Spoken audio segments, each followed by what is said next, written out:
একটা investigation agency সেটাকে তদন্ত করে, এবং সেক্ষেত্রে দেখা যায় তার উপর স্যাটিসফ্যাকশন না হলে আরেকটা ইনভেস্টিগেশন এজেন্সি, যারা ইন্ডিপেন্ডেন্ট এজেন্সি আছে, তাদেরকে সেই ইনভেস্টিগেশনের দায়িত্বটা তুলে দেওয়া হয়। কেন তড়িঘড়ি নির্যাতিতার দেহ সৎকার? এই প্রশ্ন বড় হয়ে দাঁড়াচ্ছে। ব্যারাকপুরের সিপিকে নতুন করে তদন্তের নির্দেশ মুখ্যমন্ত্রীর। পরিবারের সই ছাড়া কেন তড়িঘড়ি সৎকার করা হলো? শ্মশানের নথিতে নির্মল ঘোষ, সোমনাথ দে, সঞ্জীব মুখোপাধ্যায়ের সই। আরজিকর কাণ্ডে অভিযোগ মুখ্যমন্ত্রীর। নির্যাতিতার স্মরণ সভার মঞ্চ থেকেই তদন্তের নির্দেশ মুখ্যমন্ত্রী শুভেন্দু অধিকারীর।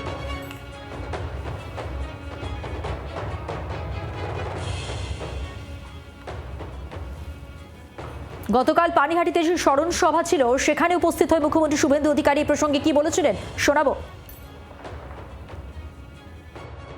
আশ্চর্য হয়ে যাবেন, সিরিয়াল 3-তে ছিল, 1 করেছে।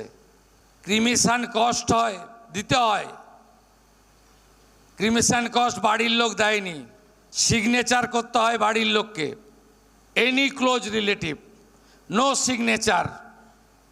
এখানে নির্মল ঘোষ, সোমনাথ দে, সঞ্জীব মুখার্জি, এই 3 জন এই কাণ্ড করেছেন।